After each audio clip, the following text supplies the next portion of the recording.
ჩვენს პირველ სტუმარ სტუდიაში თორნიკე ფაღაუში მოგვიერთდა მოგესალმებით თორნიკე მადლობთ გადაცემაში სტუმრობისთვის. ცხადია უნდა დავიწყოთ საუბარი ევროპარლამენტის ამ ანგარიშზე, რომელიც ცოტა ხნის წინ გავრცელდა. მიუხედავად იმისა, რომ ვრცელია ეს ანგარიში, შეიძლება ითქვას, რომ ვისაც აი მედიის წარმოადგენლებს, ვისაც გვაქვს მუდმივი შეხება ასეთი სახის დოკუმენტებთან, ვეცნობით ახალ ამბებს, შეიძლება ითქვას მოულოდნელობა ტექსტში არაფერი არ არის, ვერ ამოვიკითხეთ, იმიტომ რომ ეს არის ძალიან ცნობილი ბოლო წლების ჩამოყალიბებული დამოკიდებულება საქართველოს ხელისუფლებასთან დაკავშირებით, რომელიც არ იცვლება, მიუხედავად იმისა, რომ იცვლება გეოპოლიტიკური მოცემულობა მსოფლიოში. აი თქვენთვის იყო თუ არა რაიმე სიახლე ამ ანგარიში, როგორ უყურებთ ამ ანგარიშს და ერთგვარად ეს არის მოწოდება ევროკომისიის მისამართით და ექნება თუ არა მას გაგრძელება ევროკომისიისთვის, თქვენ როგორ გონიათ? პირველ რიგში მადლობას მოგახსენებთ მოწვევისთვის, მივესალმები ჩვენს მაყურებელს. ქართულმა საზოგადოებამ ეს კინო მრავალჯერ ნახა უკვე და მსგავსი ტიპის რეზოლუციებს პირდაპირ თუ ვიტყვით ყავლი გაუვიდა. ერთ წელზე ტრიალებს ევროპარლამენტი და ჩვენ და სამწუხაროდ და ძალიან გულდასაწყვეტია, რასაც ახლა ვიტყვი, ჩვენ და სამწუხაროდ ევროპარლამენტი თვითონ თავისი ქმედებებით და მოქმედი ევრობიუროკრატია თავისი ქმედებებით უთხრიან ძირს ქართული საზოგადოების ნდობას ევროკავშირის მიმართ. რაც შეეხება უშუალოდ ახლა ამ რეზოლუციას, ძირითადი აქცენტი გაკეთებულია მედია საშუალებებზე და ცალკეულ მაღალი პოლიტიკური თანამდებობის პირების სანქცირებაზე. რაც შეეხება სანქცირების ნაწილს, ცდება ყოველგვარ სამართლებრივ არგუმენტაციას, არ არსებობს არანაირი სამართლებრივი საფუძველი, რის გამოც შეიძლება ნებისმიერი ქართველი მაღალი პოლიტიკური თანამდებობის პირის დასანქცირება. ეს უბრალოდ ბუნებაში არ არსებობს. აქედან გამომდინარე საფუძველს მოკლებულია ეს მოთხოვნა, რაც შეეხება მედია საშუალებების დასანქცირებას. პირდაპირ შეიძლება ითქვას, რომ ეს არის თავდასხმა სიტყვისა და გამოხატვის თავისუფლებაზე საქართველოში. ქალბატონ რასა იუკნევიჩიანეს, ვინც ეს რეზოლუცია დაინიცირა, ავიწყდება მთავარი ევროპული ღირებულება, მე ვიტყოდი მთავარი გამანათლებლობის მონაპოვარი, რაც არის რომ კრიტიკის მიღმა არ არის არავინ და არ არის მათ შორის არც ქალბატონი რასა და არც მოქმედი ევრობიუროკრატია, არაფერს განსხვავებულს ქართული მედია და ქართველი პოლიტიკოსები არ ამბობენ. რასაც არ ამბობს მაგალითად ამერიკის შეერთებული შტატების მოქმედი ადმინისტრაცია, ბატონი დონალდ ტრამპი, ბატონი რუბიო, ჯეიდი ვენსი, თუ დააკვირდებით ერთ-ერთი ემთხვევა ჩვენი დამოკიდებულებები, შეხედულებები და რიტორიკაც კი მოქმედ ევრობიუროკრატიასთან დაკავშირებით. შესაბამისად, ნებისმიერი ვინც იტყვის მათ წინააღმდეგ ნებისმიერ არგუმენტს და კრიტიკულ მოსაზრებას, ისინი ცდილობენ რომ მონათლონ რუსულ პროპაგანდად და ამ მიზეზით ცდილობენ მათ დასანქცირებას. ეს არის პოლიტიკის წარმოების ძალიან პრიმიტიული ხერხი და მე ვიტყოდი რომ ქართულმა საზოგადოებამ ეს ძალიან კარგად გაიაზრა და ძალიან ნათლად დაინახა. აქედან გამომდინარე ჩვენთვის როგორც ამ ქვეყნის მოქალაქეებისთვის და ხელისუფლების წარმომადგენლებისთვის ევროპარლამენტის მსგავსი ტიპის გადაწყვეტილებები უბრალოდ არის გულდასაწყვეტი, მაგრამ პოლიტიკური თვალსაზრისით არანაირი წონა არ გააჩნია. ჩვენ როგორც კანდიდატი ქვეყანა, რა თქმა უნდა, ვცდილობთ რომ მოხდეს ურთიერთობების ნორმალიზება, ოღონდ ეს ყველაფერი, რა თქმა უნდა, ცალმხრივად ვერ მოხდება, მათი მხრიდანაც უნდა გადაიდგას გარკვეული ტიპის ნაბიჯები. ჩვენ ვიცით, რომ ევროპარლამენტის რეზოლუციებს და ანგარიშებს ყოველთვის აქვს მხოლოდ სარეკომენდაციო ხასიათი და გადაწყვეტილებას იღებს ევროკომისია, მაგრამ ეს კარგად იციან უკვე საქართველოშიც, ეს თავისთავად კარგად იციან ევროპარლამენტშიც, მაგრამ მიუხედავად ამისა არ ცვლიან დამოკიდებულებას, იმიტომ რომ არაერთი რეზოლუციის მიუხედავად ევროკომისიას ყოველ შემთხვევაში ასე მკვეთრი ნაბიჯი არ გადაუდგამს იმ მოწოდებების გათვალისწინებით, რასაც ვკითხულობთ ხოლმე ასეთი ტიპის რეზოლუციებში. მაშინ რატო არ ცვლის ევროპარლამენტი ამ თავის ტაქტიკას, იმიტომ რომ თუ ევროკომისია არ ითვალისწინებს ამას, თუ არ ვიცი ეს რაზე არის გათვლილი ასეთი სახის ანგარიშები, იმაზე რომ იქნება ერთხელ ევროკომისიამ მაინც მოახდინოს რეაგირება მათ ანგარიშზე, თუ იმისთვის რომ მაგალითად საქართველოში იყოს მუდმივი, ესე ვთქვათ, მსჯელობის ან გარკვეულწილად რაღაც დაძაბულობის ტემპერატურა მაღლა აწეული ამ რეზოლუციების მეშვეობით. თქვენ რისკენ იხრებით? კი ბატონო, ევროპარლამენტი ყოველდღიურად ცდილობს რომ როგორმე ხელოვნურ თვითმფრინავზე ყავდეს ქართული რადიკალური ოპოზიცია. რაც შეეხება ევროკომისიას, რა თქმა უნდა, ევროკომისია დარწმუნებული ვარ რომ აი ამ რეზოლუციას სერიოზულად არ მიიღებს. რაც შეეხება დამოკიდებულებას, სხვათა შორის ძალიან მნიშვნელოვანი და ნიშანდობლივი განცხადება გაავრცელა გუშინ მარტა კოსმა. თქვენ ალბათ იხილეთ გუშინ ან გუშინ წინ, არ მინდა რომ საზოგადოებას შეცდომაში შევიყვანო იმასთან დაკავშირებით, რომ შეიძლება მოხდეს გადაწყვეტილების მიღება ვეტოს უფლების შეზღუდვას ეკოლოგიურად გუშინ წინ მოხდა ეს განცხადება. დიახ, ვეტოს უფლების შეზღუდვასთან დაკავშირებით და აქ იკვეთება მოქმედი ევრობიუროკრატიის დამოკიდებულება ზოგადად კანდიდატი ქვეყნების მიმართ და არა მარტო კანდიდატი ქვეყნების მიმართ, ზოგადად ევროკავშირში მიმდინარე პროცესების მიმართ.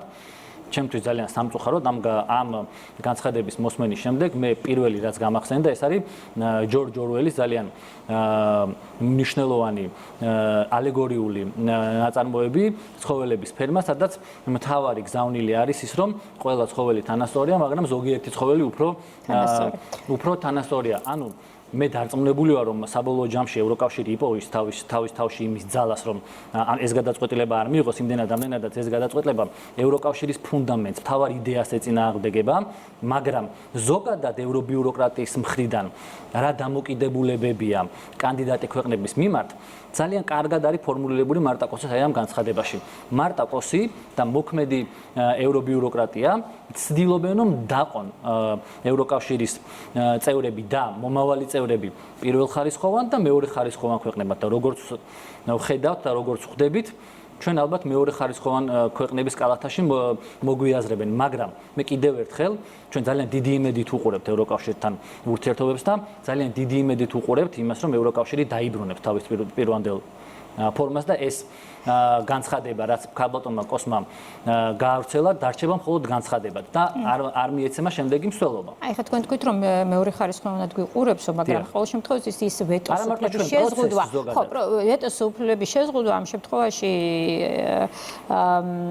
უფრო იმ ქვეყნების მისამართით არის, რომლებიც აი მოლაპარაკების პროცესში გადავიდნენ, ან პირველი კლასტერი გახსნილი აქვს, მეორე კლასტერი გახსნილი აქვს და მხოლოდ ყოველ შემთხვევაში ფოკუსი მათზეა.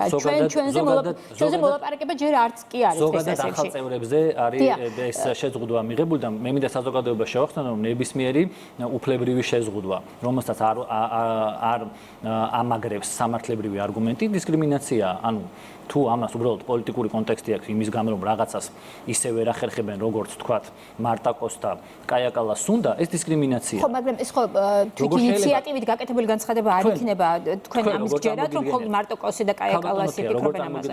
ეხლა ერთმაგიდასთან რო ვისხდეთ, რაღაც გადაწყვეტილებას ვიღებდეთ, რომელიც მეც მეხება და მე არ მკითხოთ ამ გადაწყვეტილების მიღებასთან დაკავშირებით ეს დემოკრატიულია, ან ეს შეიძლება ჩაითვალოს სამართლიან გადაწყვეტილებად, მაშინ როცა ამ გაერთიანების სრულუფლებიანი წევრი ვიქნები, ეს ხო ნონსენსია სამართლებრივი თვალსაზრისით აქედან გამომდინარე. მე კიდევ ერთხელ იმეც ვიტოვებ იმას, რომ ეს განცხადება რა თქმა უნდა დარჩება განცხადებად, იმაშიც გეთანხმებით, რომ ალბათ წინასწარ იყო გავლილი და გათვლილი ალბათ რეაქციებსაც დაელოდებიან, ვის რა რეაქცია ექნება. გააქვთ ამის მოლოდინი, რომ შეიძლება სხვადასხვა რეაქცია. მე ველოდები ქართული რადიკალური ოპოზიციის დამოკიდებულებას აი ამ განცხადებასთან დაკავშირებით, თქვათ რა სიტყვიან ისინი ზოგადად როგორ შეაფასებენ ამ ყველაფერს. მოდით რადიკალური ოპოზიციის განცხადებებზე ვისაუბროთ, და მოგვიანებით მანამდე იმ სახელმწიფოების რეაქციები როგორი გესახებათ, რომლებიც გაწევრიანების ეტაპზე არიან. მოვისმენთ სხვა შორის რამდენიმე ერთ-ერთი სახელმწიფო მიიჩნევს მაგალითად, რომ მათთვის თავარია, რომ ევროპულ ბაზარზე, ევროკავშირის ბაზარზე წყდომა იყოს, მათთვის უფრო ესე ვთქვათ, ხელმისაწვდომი ვიდრე ვეტოს უფლება. ბაზარზე თავისუფალი წვდომა, თავისუფალი. ხო, ანუ მე ამ პოზიციებს, ანუ არის თუ არა მოსალოდნელი, რომ ყველას ჰქონდეს მაგალითად ისეთი პოზიცია, რაზეც თქვენ ამბობთ, რომ სუვერენიტეტი იყოს დაცული. ერთ მოკლე განცხადებას გავაკეთებ, ასევე გუშინ გავრცელდა რასა იუკნევიჩიანის ინტერვიუ ბათუმელებთან, ნეტგაზეთთან, მე მგონი, სადაც ქალბატონი რასა ამბობს, რომ ომის კონტექსტში შეიქმნა შესაძლებლობების ფანჯარა ევროკავშირში ინტეგრაციის გზაზე და თითქოს ამ შესაძლებლობას ქართული ოცნება არ იყენებს. ეხლა მე მინდა პირველ რიგში მიმართო ქართულ საზოგადოებას და მე მინდა მიმართო პირველ რიგში ახალგაზრდებს. ქალბატონი რასა პირდაპირ ეთერში იტყუება და პირდაპირ ეთერში ცდილობს, რომ ახალგაზრდები შეიყვანოს განსაკუთრებით შეცდომაში, მაშინ როცა ქალბატონი რასას თქმითაც კი ევროკავშირი მზად არ იყო გაფართოებისთვის 2020 წლის საპარლამენტო არჩევნებზე ქართული ოცნების მთავარი დაპირება იყო ის, რომ 2024 წლისთვის ქართული ოცნება გააკეთებდა განაცხადს კანდიდატის სტატუსთან დაკავშირებით და ჩვენ გადავდგამდით ამ თვალსაზრისით ნაბიჯს. ეს მაშინ, როცა ქალბატონი რასას თქმითაც კი, ჯერ ევროკავშირში ამის მზაობა არ იყო. ამის შემდეგ, ოდესაც 2022 წელს დაიწყო რუსეთ-უკრაინის ომი. ასევე ახალგაზრდებს მინდა შევახსენო, რა კონტექსტში დაიწყო ეს ომი. ბატონი ლავროვი, რუსეთის საგარეო საქმეთა მინისტრი, გამოვიდა და ოფიციალურ კაზუს ბელად, ანუ ფორმალურ საბაბად დაასახელა საქართველოს და უკრაინის მისწრაფება ევროატლანტიკური მისწრაფებები, რა თქმა უნდა, ამის იქით კიდევ იყო სერიოზული მიზეზები, მაგრამ რუსეთის მხრიდან ოფიციალური კაზუს ბელი ეს იყო. ამის შემდეგ, როდესაც ეს კონტექსტი მინდა ახალგაზრდებმა გაიაზრონ, რუსეთმა გააკეთა ეს განცხადება, სულ მალე, მაშინ როცა არ არსებობდა არანაირი საფუძველი, არც გამჭვირვალობის კანონი ჰქონდა მიღებული, არც LGBT პროპაგანდის წინააღმდეგ კანონი ჰქონდა მიღებული, ასე რომ არანაირი სადაუკანონმდებლობა ჩვენ ევროკავშირთან მიღებული არ ჰქონია. მაკრონი გამოვიდა და გეოგრაფიის მიზეზით გვითხრა უარი ევროკავშირის კანდიდატობაზე. ანუ თქვენ ხართ სხვა გეოგრაფიულ არეალში და ამიტომ არ გაძლევთ კანდიდატის სტატუსო. ეხლა მე მინდა და მე ვისურვებდი, რომ ქალბატონმა რასამ, რადიკალურმა ოპოზიციამ გაასწორონ ჯერ პოლიტიკური კომპასი, შემდეგ მორალური კომპასი და ქართულ ოცნებას კინულ ზდებენ ბრალს იმაში, რომ რაღაც შესაძლებლობა გაუშვი. სარკეში ჩაიხედონ და საკუთარ თავს მოუწოდონ, რომ მიიღონ გადამჭრელი, გადამწყვეტი ნაბიჯები და ჩვენ კინო გვაბრალებენ იმას, რომ თითქოს რაღაც ვერ გავაკეთეთ. ჩვენ ყველაფერი გავაკეთეთ მიუხედავად იმისა, რომ ჩვენ გვაქვს ძალიან მნიშვნელოვანი უსაფრთხოების გამოწვევები, მაგრამ ერთი ნაბიჯით არ გადაგვიხვევია ჩვენ ევროატლანტიკური ინტეგრაციის გზიდან და ჯიუტად დღემდე მიუყვებით ამ გზას და ეს ესე იქნება და პირველ რიგში მე მინდა რომ ვიცოდეთ ახალგაზრდებმა, იმიტომ რომ ყველა ეს რეზოლუცია, ყველა ეს განცხადება დამიზნებით მიემართება იმისკენ, რომ ახალგაზრდები შეიყვანონ შეცდომაში და როგორმე განაწყონ ქართული ოცნების წინააღმდეგ. აი თქვენ ამბობთ, რომ ჩვენ არ გადაგვიხვევია, გვინდა და დღესაც აქტიურად მუშაობთ იმისთვის, რომ ევროკავშირისკენ მიმავალი გზა კონკრეტ ბოლომდე გავიაროთ. ეხლა ჩვენ გუშინ მოვისმინეთ ნიკოლოზ სამხარაძის და სეველევან მახაშვილის განცხადებები ლუქსემბურგში, როდესაც ისინი საუბრობდნენ, რომ ლუქსემბურგის ხელისუფლებას მიმართეს, რომ მიაწოდონ ბრუსელს სურვილი მოწოდება თქვენი, რომ განახეს პოლიტიკური დიალოგი. აი ერთი მხრივ ევროპარლამენტის რეზოლუცია, რომელიც ახლა ასე დამოუკიდებლად ვერ განვიხილავთ ევროკომისიისგან. შეიძლება ეს სხვადასხვა ინსტიტუტია, მაგრამ ყოველ შემთხვევაში ისე რომ ცალკე მიემართებოდეს ევროპარლამენტი და ცალკე ევროკომისია, ასეც არ არის, ხო ესეა? მე გეტყვით როგორ წარმოგვიდგენიათ ეს პროცესი. როგორ წარმოგვიდგენიათ, აი ასეთი რიტორიკის ფონზე პოლიტიკური დიალოგის განახლება. ან მეორე ნაწილს მერე დავსვამ, ჯერ ამაზე მე ვიღებ პასუხს. აი ძალიან მნიშვნელოვანი გზავნილი ესევე ახალგაზრდებს და ქართულ საზოგადოებას მინდა უთხრა, რომ ქალბატონ რასას და ამას გავაგრძელებ ამის შემდეგ აი ამ კითხვას მივყვები. ქალბატონმა რასამ თქვა დაახლოებით კონტექსტი ეგ იყო, რომ თქვა ომში გაჩნდა შესაძლებლობის ფანჯარა. ევროინტეგრაციის ფანჯარა და ქართული ოცნება ევროინტეგრაციის შანსს და შესაძლებლობას ხედავს მშვიდობაში. ჩვენ გვაქვს ფსონი გვიდევს მშვიდობის პოლიტიკაზე. სწორედ აქ ემთხვევა ჩვენი და დონალდ ტრამპის მშვიდობის პოლიტიკა რუსეთ-უკრაინის ომის კონტექსტში. სწორედ აქ არის თანხმედრაში ჩვენი შეხედულებები. ვიღაცეები ფსონს დებენ ევროატლანტიკური ინტეგრაციის გზაზე ომში, ქართული ოცნება ფსონს დებს ევროპაში ინტეგრაციის გზაზე მშვიდობაში. ანუ ჩვენ აუცილებლად გავხდებით ევროკავშირის წევრი სახელმწიფო, ოღონდ რა თქმა უნდა, ამას ჩვენ გავაკეთებთ მშვიდობის გზით. ეხლა როგორ წარმოგვიდგენია ეს და როგორ ხედავთ ამ ყველაფერს? კი ბატონო. რა თქმა უნდა, რადიკალური ოპოზიცია ცდილობს დახატოს ისე, რომ თითქოს ჩვენ ან ევრობიუროკრატიის მიმართ კონკრეტულ პერსონების მიმართ გვაქვს მიუღებლობა, ან მათ ჩვენი პერსონების მიმართ გვაქვს განსაკუთრებული წუხილი სხვათა შორის ამ რეზოლუციაში არის გამოთქმული იმ რიტორიკაზე, რომელსაც სინამდვილეში ესე არ არის. საგარეო პოლიტიკა პერსონალური ურთიერთობებით და პერსონალური გზნობებით არ კეთდება, საგარეო პოლიტიკა კეთდება სახელმწიფო ინტერესებით. ჩვენ ფსონი გვიდევს არა ევრობიუროკრატიის ძალაუფლებიდან წასვლაზე, არამედ ჩვენ ფსონი გვიდევს მშვიდობაზე და დარწმუნებულები ვართ, მაშინ როცა ევროკავშირში დაისადგურებს მშვიდობა, მაშინ როცა უკრაინაში დაისადგურებს მშვიდობა, მათი ინტერესები ბუნებრივად შეიცვლება და ჩვენი საგარეო პოლიტიკური ხედვები და ევროკავშირის საგარეო პოლიტიკური ხედვები ჰარმონიზაციაში მოვა, მაშინ როცა მშვიდობასთან დაკავშირებით გვექნება საერთო პოზიცია. ჩვენ ესე წარმოგვიდგენია მომავალი ურთიერთობები ევროკავშირთან, მაშინ როცა მოხდება სამშვიდობო შეთანხმების მიღწევა რუსეთთან და მშვიდობა დაისადგურებს ევროკავშირში, ჩვენი ურთიერთობების ნორმალიზების შანსიც გამოჩნდება. ხო, მაგრამ იმ განცხადებებში იყო საუბარი იმაზე, რომ მოდი დავიწყოთ დისკუსია იმ თემებზე, რომლიდანაც დაიწყო ჩვენი ურთიერთობების გაფუჭება. ჩვენ მართლები ვართ, კანონმდებლობის ამიტომ სხვათა შორის ოპოზიციამ ეს გარკვეულწილად ერთგვარ უკან დახევადაც კი მიიჩნია. არა, როგორ გეკადრებათ, ეს არის სწორედ იმის დადასტურება, რომ ჩვენ ვართ მართლები, თითოეულ პუნქტზე შეგვიძლია საჯარო დისკუსია, თითოეულ ჩვენს განცხადებაზე ვართ საჯაროდ პასუხისმგებლები და სწორედ ამაში მდგომარეობს ჩვენი სიძლიერე, რომ ჩვენ დღესაც მზად ვართ მათ შორის რადიკალური ოპოზიციის წარმომადგენლებთან და მათ შორის ევროკავშირის წევრებთან და ევრობიუროკრატებთან სასაუბროთ იმ თემებთან, რაც მათ თითქოს დააწუხებთ. გამოხმაურების იმედი გაქვთ ბრიუსელიდან, ტექნიკური შეხვედრა უკვე შედგა. რა თქმა უნდა.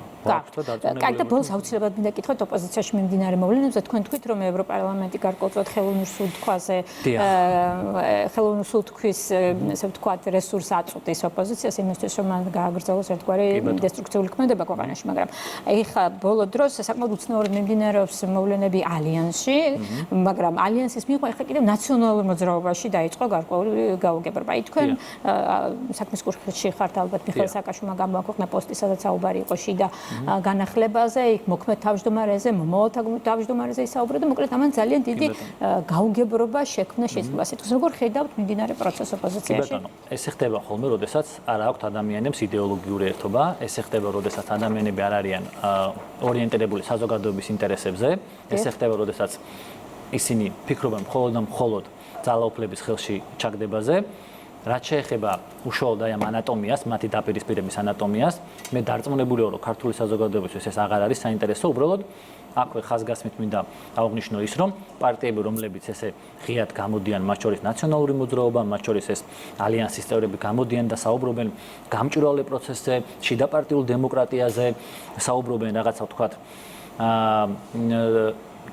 ჩვენსკენ იშვერენ თის ამ თვალსაზრისით, ჩვენ ვხედავთ, რომ მაგალითად დღეს ნაციონალური მოძრაობის თავმჯდომარემ პირდაპირ ეთერში შეიტყო ის, რომ თქვა ხვალ აღარ იქნება ის თავმჯდომარე და აპირებენ ახალი თავმჯდომარის არჩევას და ეს ყველაფერი მოხდება ერთი კაცის ბრძანებით ციხიდან. ანუ სასაცილოა უბრალოდ მათი მხრიდან დემოკრატიულ პროცესზე, შიდაპარტიულ დემოკრატიაზე საუბარი, რაც შეეხება ალიანსს, როგორც ვიწინასწარმეტყველეთ, ალიანსმა 26 მაისი ვერ გადალახა, ის ნარჩენები ახლა რაც დარჩა ალიანსში, დარწმუნებული ვარ, რომ ესეც ძალიან მალე გაქრება. გასაგებია, ძალიან დიდი მადლობა, თორნიკე ფაღავა საუბრობდა პირდაპირ ეთერში.